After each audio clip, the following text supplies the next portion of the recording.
ನಮಸ್ಕಾರ ಸ್ನೇಹಿತರೆ, ನಾವು ಈ ಒಂದು ವಿಡಿಯೋದಲ್ಲಿ ಪಿ ಯು ಉಪನ್ಯಾಸಕರ ನೇಮಕಾತಿ 2026ಕ್ಕೆ ಸಂಬಂಧಪಟ್ಟ ಹಾಗೆ ಒಂದಷ್ಟು ಚರ್ಚೆಯನ್ನು ಮಾಡೋಣ.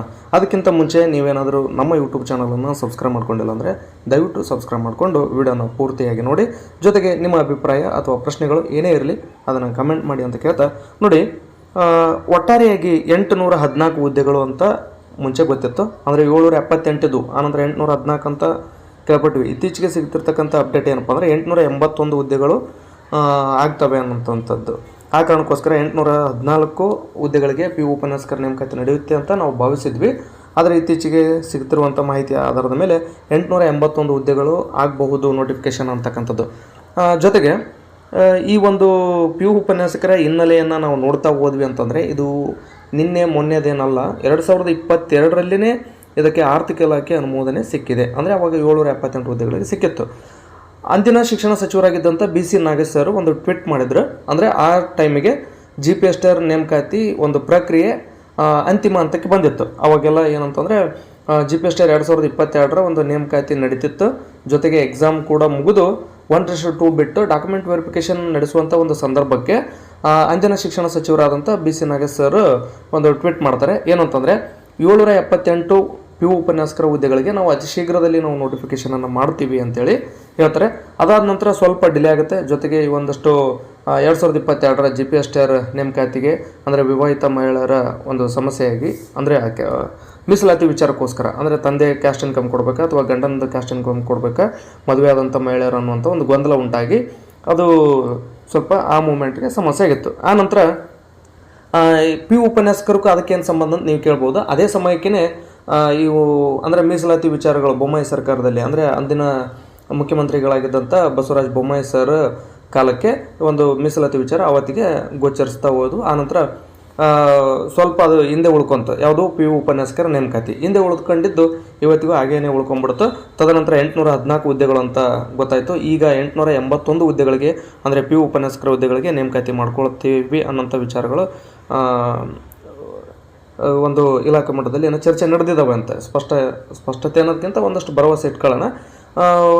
ಈಗ ನೋಡಿ 881 ಹುದ್ದೆಗಳಿಗೆ ನೇಮಕಾತಿ ನಡೆದರೆ ತುಂಬ ಒಳ್ಳೆಯದು. ಯಾಕಂದರೆ ಹೆಚ್ಚು ಕಡಿಮೆ ನೋಡಿ ಇಲ್ಲಿ 814 ಅಂದರೆ ಒಂದು 65-70 ಪೋಸ್ಟ್ಗಳು ಹೆಚ್ಚಿಗೆ ಆಗ್ತವೆ. ಅದೇ 814ಕ್ಕೆ ಆದರೂ ಪರವಾಗಿಲ್ಲ, ಒಟ್ಟಾರೆಯಾಗಿ ನೋಟಿಫಿಕೇಷನ್ ಬೇಗ ಆಗಲಿ ಅಂತಕ್ಕಂಥದ್ದು.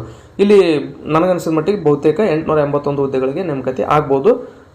ಈಗೇನು ಎಲ್ಲವೂ ಕೂಡ ಒಂದು ಅಂತಿಮ ಹಂತಕ್ಕೆ ಬಂದಿದೆ. ಇತ್ತೀಚೆಗೆ ನಾನು ಅಂದರೆ ಒಂದು ಮಾಹಿತಿಯನ್ನು ಕೇಳ್ಪಟ್ಟಿದ್ದೆ. ಆ ಮೂಮೆಂಟ್ ಏನಾಗಿತ್ತು ಅಂತಂದರೆ, ಈಗೇನು 814 ಹುದ್ದೆಗಳಿದ್ವಲ್ಲ, 814 ಹುದ್ದೆಗಳನ್ನು ಡೈರೆಕ್ಟಾಗಿ ನೋಟಿಫಿಕೇಷನ್ ಮಾಡೋಕ್ಕಾಗುತ್ತೆ. ಅದನ್ನು ಏನು ಮಾಡಬೇಕು, ಮೊದಲು ಸಬ್ಜೆಕ್ಟ್ ವೈಜ್ ಡಿವೈಡ್ ಮಾಡಬೇಕಾಗುತ್ತೆ. ಉದಾಹರಣೆಗೆ ಕನ್ನಡಕ್ಕೆ ಎಷ್ಟು ಹುದ್ದೆಗಳು, ಉದಾಹರಣೆಗೆ ಒಂದು 80 ಹುದ್ದೆಗಳು. ಇಂಗ್ಲೀಷ್ ಎಷ್ಟು, ಇಂಗ್ಲೀಷ್ಗೆ ಒಂದು 70 ಹುದ್ದೆಗಳು.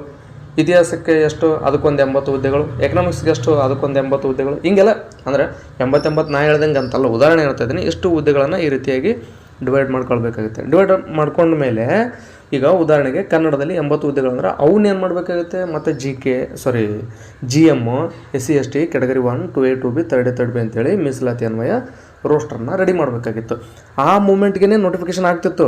ಈ ಒಂದು ಹುದ್ದೆಗಳನ್ನು ಮೀಸಲಾತಿ ರೋಸ್ಟರ್ ಏನು ರೆಡಿ ಮಾಡಬೇಕಲ್ವ, ರೋಸ್ಟರ್ ರೆಡಿ ಮಾಡೋದಕ್ಕಿಂತ ಪಿ ಯು ಉಪನ್ಯಾಸಕರ ಹುದ್ದೆಗಳಿಗೆ ಈ ಏನು ರೋಸ್ಟರ್ ರೆಡಿ ಮಾಡಬೇಕಂತೇಳಿ ಸಿದ್ಧತೆ ನಡೆದಿತ್ತು. ತದನಂತರ ಈಗ ರೋಸ್ಟ್ರೇ ಚೇಂಜ್ ಆಗಿತ್ತು. ಹೊಸ ರೋಸ್ಟರ್ ಪ್ರಕಾರ ಈ ಎಲ್ಲ ಹುದ್ದೆಗಳನ್ನು ಮರು ವರ್ಗೀಕರಣ ಮಾಡಿಕೊಂಡು ಈಗ ನೇಮಕಾತಿಯನ್ನು ಮಾಡಬೇಕಾದಂಥದ್ದು ಇರತಕ್ಕಂಥದ್ದು. ಈಗ ಬಹುತೇಕ ನನಗನ್ಸಿದ ಮಟ್ಟಿಗೆ ಈ ಒಂದು ನೇಮಕಾತಿ 2026ರಲ್ಲಿಯೇ ನಡೆಯುತ್ತೆ. ಅಂದರೆ ಎಲ್ಲ ಪ್ರಕ್ರಿಯೆಗಳು 2026ರ ಒಳಗಾಗಿ ನಡೆಯುವಂಥ ಎಲ್ಲ ಚಾನ್ಸಸ್ ಇದೆ. ಮತ್ತು 2026ರಲ್ಲಿಯೇ ಪ್ರಕ್ರಿಯೆಗಳು ನಡೀತವೆ ಅಂದರೆ ನೋಟಿಫಿಕೇಷನ್ ಡಿಸೆಂಬರ್ಗೆ ಆಗುತ್ತೆ ಅಂದರೆ ನವಂಬರ್ಗೆ ಆಗುತ್ತೆ ಅಂತ ಕೇಳ್ಬೇಡ್ರಿ. ಅತಿ ಶೀಘ್ರದಲ್ಲಿ ನೋಟಿಫಿಕೇಷನ್ ಆಗುತ್ತೆ. ನೋಟಿಫಿಕೇಷನ್ ನಂತರ ಎಲ್ಲ ಪ್ರಕ್ರಿಯೆಗಳು ನಡೀತವೆ. ಹಾಗಾದರೆ ಎಕ್ಸಾಮನ್ನು ನಡೆಸುವಂಥವ್ರು ಯಾರು ಅನ್ನೋದಾದರೆ, ಎಕ್ಸಾಮನ್ನು ನಡೆಸುವಂಥವ್ರು KA ನಡೆಸ್ತಾರೆ. ಯಾಕೆಂದರೆ ಈ ಹಿಂದೆ ನಡೆದಂಥ ಪಿ ಯು ಉಪನ್ಯಾಸಕರ ನೇಮಕಾತಿಗಳಾಗಿರ್ಬೋದು, ಅಸಿಸ್ಟೆಂಟ್ ಪ್ರೊಫೆಸರ್ ಹುದ್ದೆಗಳಿಗೆ ನೋಟಿಫಿಕೇಷನ್ ಆಗಿರ್ಬೋದು, ಜೊತೆಗೆ KSET ನಂತಹ ಒಂದು ಅರ್ಹತಾ ಪರೀಕ್ಷೆಗೆ ಇರುವಂಥ ಎಕ್ಸಾಮ್ನ ಎಲ್ಲವೂ ಕೂಡ ಕರ್ನಾಟಕ ಎಕ್ಸಾಮಿನೇಷನ್ ಅಥಾರಿಟಿಯವರೇ ನಡೆಸಿದ್ದಾರೆ. ಆ ಕಾರಣಕ್ಕೋಸ್ಕರ ಈ ಹಿಂದೆ ನಡೆಸ್ಕೊಂಡು ಬಂದಂಥ ಏನು KA ಇದೆ, ಅದೇ KA ಇದ್ದವರೇ ಈ ಬಾರಿನೂ ಕೂಡ ನೋಟಿಫಿಕೇಷನನ್ನು ಮಾಡ್ತಾರೆ. ಹಾಗಾದರೆ GK ಪೇಪರ್ ಇರುತ್ತಾ ಅನ್ನೋದಾದರೆ GK ಪೇಪರ್ ಇಲ್ಲ. ಒಂದು ವೇಳೆ CN ರೂಲ್ ಚೇಂಜ್ ಆಗಿ GK ಪೇಪರ್ನ ಆ್ಯಡ್ ಮಾಡಿದ್ರೆ ಅಂದರೆ ಮಾಡ್ಬೋದು. ಆದರೆ ಸದ್ಯಕ್ಕೆ ಇರ್ತಕ್ಕಂಥ ವಿಚಾರ ನೋಡಿದರೆ ಯಾವ GK ಪೇಪರ್ಗಳು ಕೂಡ ಇಲ್ಲಿ ಆ್ಯಡ್ ಆಗೋದಿಲ್ಲ. ಅಂದರೆ ಇಲ್ಲಿ ಇರ್ತಕ್ಕಂಥ ವಿಚಾರ ಏನಂತಂದರೆ, ಈ ಪಿ ಯು ಉಪನ್ಯಾಸಕರ ನೇಮಕಾತಿಯಲ್ಲಿ ಒಟ್ಟಾರೆ 2 ಪತ್ರಿಕೆಗಳು ಇರ್ತವೆ.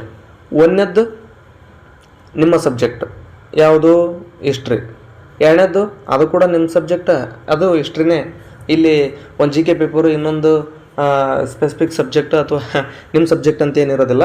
ಎರಡೂ ಪತ್ರಿಕೆಗಳು ನಿಮ್ಮ ಸಬ್ಜೆಕ್ಟಿನ ಮೇಲೇ ಇರುತ್ತೆ. ಹಿಸ್ಟ್ರಿ ಈಗ ಎಕನಾಮಿಕ್ಸ್ ಇರುತ್ತೆ, ಎಕನಾಮಿಕ್ಸ್ ಕೂಡ ಎರಡೂ ಪತ್ರಿಕೆಗಳು ಕೂಡ ನಿಮ್ಮ ಸಬ್ಜೆಕ್ಟ್ ಆಧಾರದ ಮೇಲೇ ಇರತಕ್ಕಂಥದ್ದು. ಆ ಕಾರಣಕ್ಕೋಸ್ಕರ ಮತ್ತು ಇಲ್ಲಿ ಟಿ ಇ ಟಿ ಇರೋದಿಲ್ಲ, ಕೆಸೆಟ್ ಇರೋದಿಲ್ಲ. ಅಂದರೆ ಪಿ ಯು ಉಪನ್ಯಾಸಕರ ನೇಮಕಾತಿಗೆ ವಿದ್ಯಾರ್ಹತೆ ಏನು ಅಂತಂತಂದರೆ ನೀವು ಡಿಗ್ರಿ ಮುಗಿಸ್ಕೊಂಡಿರ್ಬೇಕು. ಉದಾಹರಣೆಗೆ ಬಿ ಎಸ್ ಸಿ ಆದವರು ಅಲ್ಲಿ ಬೇರೆ ಹುದ್ದೆಗಳಿಗೆ ಬಿ ಎ ಜೊತೆಗೆ ಬಿ ಎಡ್ ಜೊತೆಗೆ ಎಮ್ ಎ, ಅಂದರೆ ಡಿಗ್ರಿ ಆಗಿರಬೇಕು, ಜೊತೆಗೆ ಎಮ್ ಎ ಬಿ ಎಡ್ ಆಗಿರಬೇಕು. ಈ ಒಂದು ವಿದ್ಯಾರ್ಹತೆ ನಿಮ್ಮದಾಗಿತ್ತು ಅಂದರೆ ಪಿ ಯು ಉಪನ್ಯಾಸಕರ ಹುದ್ದೆಗಳಿಗೆ ನೀವು ಅರ್ಜಿಯನ್ನು ಸಲ್ಲಿಸ್ಬೋದು. ಹಾಗಾದರೆ ಎಮ್ ಎ ಬಿ ಎಡ್ ಜೊತೆಗೆ ಅಂದರೆ degree, M A B Ed ಆಗಿತ್ತು ಅಂದರೆ ಡಿಗ್ರಿ ಆಗೈತೆ ಅಂತ ಅರ್ಥ, ಮತ್ತು ಹಂಗೇನಿಲ್ಲ. ಬಟ್ ಈ ಡಿಗ್ರಿಯಲ್ಲಿ ಏನಿದೆಯಲ್ಲ ಆ ಸಬ್ಜೆಕ್ಟ್ಗಳು ಎಮ್ ಎನಲ್ಲಿ ನೀವು ಮಾಡ್ಕೊಂಡಿರ್ಬೇಕು. ಅಲ್ಲಿ ಯಾವುದೋ ಒಂದು ಸಬ್ಜೆಕ್ಟು, ಇಲ್ಲಿ ಯಾವುದೋ ಒಂದು ಸಬ್ಜೆಕ್ಟು, ಅಥವಾ ಬಿ ಎಡ್ ಏನೋ ಒಂದು ಬೇರೆ ಬೇರೆ ಮಾಡ್ಕೊಂಡು ಕೊಡ್ಬಾರ್ದು. ಇಲ್ಲಿ ನೀವು ಉದಾಹರಣೆಗೆ ಆಪ್ಷನಲ್ ಕನ್ನಡ ಲೆಕ್ಚರ್ ಆಗಬೇಕು ಅಂದ್ಕೊಂಡಿದ್ರಿ ಅಂತಂದರೆ, ಕನ್ನಡ ಲೆಕ್ಚರ್ ಆಗಬೇಕಂದ್ರೆ ಡಿಗ್ರಿಯಲ್ಲಿ ಆಪ್ಷನಲ್ ಕನ್ನಡ ಓದಿರಬೇಕು, ಎಮ್ ಎನಲ್ಲಿ ಕೂಡ ಆಪ್ಷನಲ್ ಕನ್ನಡ ಓದಿರಬೇಕು. ಬಟ್ ಅದಕ್ಕೆ ಈಗ ಇತ್ತೀಚೆಗೆ ಏನಾಗಿದೆ ಸ್ವಲ್ಪ ಒಂದಷ್ಟು ಸಡಿಲಿಕೆಯನ್ನು ಕೊಟ್ಟಿದ್ದಾರೆ. ಆ ಒಂದಷ್ಟು ಮಾಹಿತಿಯನ್ನು ಬೇಕಾದರೆ ನೆಕ್ಸ್ಟ್ ನಾವು ಚರ್ಚೆ ಮಾಡೋಣ.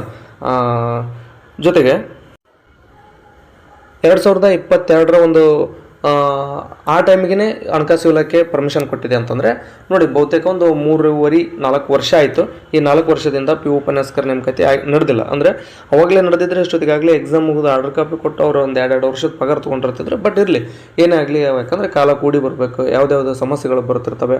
ಅಂದರೆ ನಾವು ಅನ್ಕೊತೀವಿ ನೋಟಿಫಿಕೇಶನ್ ಇವತ್ತು ಆಗಬೇಕಿತ್ತಲ್ಲ ಅಂತ. ಬಟ್ ನಾವು ಆಗಬೇಕು ಅನ್ಕೊಂಡ ತಕ್ಷಣ ಎಲ್ಲವೂ ಕೂಡ ಹಾಗೇ ಇರೋದಿಲ್ಲ. ಆಡಳಿತಾತ್ಮಕ ತೊಂದರೆಗಳಿರ್ತವೆ, ಏನೋ ಒಂದಷ್ಟು ಸರ್ಕಾರದ ಮಟ್ಟದಲ್ಲೂ ಚರ್ಚೆಗಳಿರ್ತವೆ. ಅದಕ್ಕೆ ಸಂಬಂಧಪಟ್ಟಂಗೆ ಅವರೆಲ್ಲ ಆ ಸಮಸ್ಯೆಗಳನ್ನು ಬಗೆಹರಿಸ್ಕೊಂಡು ನೋಟಿಫಿಕೇಶನ್ ಮಾಡ್ಕೊಂಡು ಹುದ್ದೆಗಳನ್ನು ಕೊಡ್ತಕ್ಕಂಥ ಕೆಲಸವನ್ನು ಮಾಡ್ತಾರೆ. ಅದರಲ್ಲಿ ಏನು ಡೌಟೇ ಬೇಡ. ಸ್ವಲ್ಪ ಹೆಚ್ಚು ಕಡಿಮೆ 15 ದಿನ, ತಿಂಗಳ ಹಿಂಗೆ ಟೈಮ್ ತೊಗೋಬೋದೇ ವಿನಃ ನೋಟಿಫಿಕೇಶನ್ ಆಗದೇ ಇರೋಕ್ಕಾಗಲ್ಲ. ಯಾಕೆಂದರೆ ಈಗ ನೋಡ್ಬೋದು ನೀವು, ಪಿ ಯು ಕಾಲೇಜುಗಳು ಹೆಚ್ಚಿಗೆ ಆದವು. ಅಂದರೆ ಪಿ ಯು ಕಾಲೇಜ್ ಹೆಚ್ಚಿಗೆ ಆಗಿವೆ ಅಂತಂದರೆ ಅಲ್ಲಿ ಲೆಕ್ಚರರ್ಸ್ ಬೇಕಲ್ವಾ.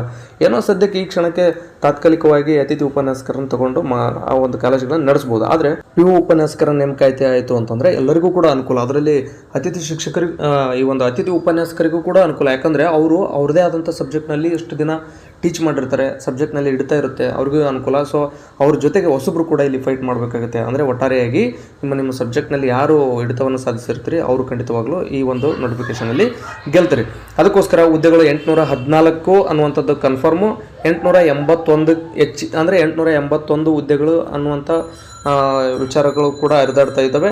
ಬಹುತೇಕ 881ಕ್ಕೆ ನೋಟಿಫಿಕೇಷನ್ ಆಗಲಿ ಅಂತ ನಾವೆಲ್ಲರೂ ಕೂಡ ಆಶಿಸೋದಷ್ಟೇ ಅಲ್ಲ, ಅಷ್ಟು ಹುದ್ದೆ ಆಗ್ಬೋದು ಅನ್ನುವಂಥ ಗ್ಯಾರಂಟಿ ಕೂಡ ನನಗಿದೆ. ಜೊತೆಗೆ ಜಿ ಕೆ ಪೇಪರ್ ಇರಲ್ಲ, ನೆನಪಿರಲಿ. ಈ ಒಟ್ಟಾರೆ 2 ಪತ್ರಿಕೆಗಳಿರ್ತವೆ, 2 ಪತ್ರಿಕೆಗಳು ಕೂಡ ನಿಮ್ಮ ಸಬ್ಜೆಕ್ಟೇ ಇರುತ್ತೆ. ಇಲ್ಲಿ ಜಿ ಕೆ ಇರೋದಿಲ್ಲ. ಮತ್ತು ಹಂಗಾಗಿ ನೀವೇನಂತಿಲ್ಲ, basic Kannada, basic English, psychology, mental ability, computer, current affairs ಮತ್ತು ಇವನ್ನೆಲ್ಲ ಓದ್ಕೊಂತ ಕುಂದ್ರಕೋಗ್ಬಿಡ್ರಿ. ನಮ್ಮ ಸಬ್ಜೆಕ್ಟ್ ಏನಿದೆ ಅದನ್ನು ಓದ್ರಿ. ನಿಮಗೆ ಸಿಲೆಬಸ್ ಏನಿದೆ ಅನ್ನುವಂಥದ್ದು ಗೊತ್ತಿಲ್ಲ ಅಂತಂದರೆ ವೆಬ್ಸೈಟ್ನಾಗ ಹೋಗಿ ಅಲ್ಲಿ ಪಿ ಯು ನೇಮಕಾತಿ ಅಂತ ಒಂದು ಆಪ್ಷನ್ ಇದೆ. ನೇಮಕಾತಿ ಆಪ್ಷನ್ ಮೇಲೆ ಮುಟ್ರಿ. ಅಲ್ಲಿ ಪಿ ಯು ಉಪನ್ಯಾಸಕರ ನೇಮಕಾತಿ ಅಂತ ಒಂದು ಆಪ್ಷನ್ ತೋರಿಸುತ್ತೆ. ಆ ಒಂದು ಪಿ ಯು ಉಪನ್ಯಾಸಕರ ನೇಮಕಾತಿ ಮೇಲೆ ಕ್ಲಿಕ್ ಮಾಡಿರಿ. ಕ್ಲಿಕ್ ಮಾಡಿದ ತಕ್ಷಣ ಅಲ್ಲಿ ಸಹಾಯಕ ಪ್ರಾಧ್ಯಾಪಕರ ನೇಮಕಾತಿ, ಪಿ ಯು ಉಪನ್ಯಾಸಕರ ನೇಮಕಾತಿ ಅಂತ 2 ಆಪ್ಷನ್ ತೋರಿಸ್ತವೆ. ಪಿ ಯು ಉಪನ್ಯಾಸಕರ ಮೇಲೆ ಕ್ಲಿಕ್ ಮಾಡಿರಿ, ಅಲ್ಲೆಲ್ಲವೂ ಕೂಡ ಸಿಗುತ್ತೆ. ಲಾಸ್ಟಿಗೆ ಹಂಗೆ ಸ್ಕ್ರೋಲ್ ಮಾಡ್ಕೊಂತ ಹೋಗ್ರಿ. ಲಾಸ್ಟಿಗೆ ಏನಿದೆ ಪಠ್ಯಕ್ರಮ ಅಂತ ಒಂದು ಆಪ್ಷನ್ ಇದೆ. ಪಠ್ಯಕ್ರಮದ ಮೇಲೆ ಮುಟ್ಟಿದ್ರೆ ಅಂದರೆ ಎಲ್ಲ ಸಬ್ಜೆಕ್ಟಿನ ಸಿಲೆಬಸ್ ಕೂಡ ಅಲ್ಲಿ ಸಿಗುತ್ತೆ. ನಿಮ್ಮ ಸಿಲೆಬಸ್ ಯಾವುದು ಅಂದರೆ ನಿಮ್ಮ ಸಬ್ಜೆಕ್ಟ್ ಯಾವುದು ಅದ್ರ ಮೇಲೆ ಕ್ಲಿಕ್ ಮಾಡಿದ್ರೆ ಅಂದರೆ ನಿಮ್ಮ ಸಿಲೆಬಸ್ಸು PDF ರೂಪದಲ್ಲಿ ಡೌನ್ಲೋಡ್ ಆಗಿ ನಿಮ್ಮ ಮೊಬೈಲ್ನಲ್ಲಿ ಬರುತ್ತೆ. ಅದನ್ನು ಪ್ರಿಂಟ್ ತೊಗೊಳ್ರಿ. ಪ್ರಿಂಟ್ ತೊಗೊಂಡು ಸಿಲೆಬಸ್ ಪ್ರಕಾರ ಓದ್ತಾ ಹೋಗ್ರಿ. ಖಂಡಿತವಾಗಲೂ ನೋಟಿಫಿಕೇಷನ್ ಶೀಘ್ರದಲ್ಲಿ ಆಗುತ್ತೆ. ಯಾಕಂದರೆ ಇದು 2022ರದ್ದು 3.5-4 ವರ್ಷ ಆಯಿತು. ಇನ್ನೂ ಲೇಟ್ ಮಾಡಲ್ಲ. ಯಾಕಂದರೆ ಹೊಸದಾಗಿ 50 ಪಿ ಯು ಕಾಲೇಜುಗಳನ್ನು ರಾಜ್ಯದಲ್ಲಿ ಆರಂಭ ಮಾಡಿದ್ದಾರೆ. ಮತ್ತು ಇವಕ್ಕೆಲ್ಲ ನೇಮಕಾತಿ ನಡಿಬೇಕಲ್ವ. ಆ ಕಾರಣಕ್ಕೋಸ್ಕರ ನೇಮಕಾತಿಯನ್ನು ಸರ್ಕಾರ ಶೀಘ್ರದಲ್ಲಿ ಆರಂಭ ಮಾಡುತ್ತೆ. ಭರವಸೆಯೊಂದಿಗೆ ಸಿಲೆಬಸ್ ಪ್ರಕಾರ ಓದ್ತಾ ಹೋಗಿ ಅಂತ ಹೇಳ್ತಾ ಈ ಒಂದು ವಿಡಿಯೋನಲ್ಲಿ ಮುಗಿಸ್ತಾ ಇದ್ದೀನಿ. ಧನ್ಯವಾದ.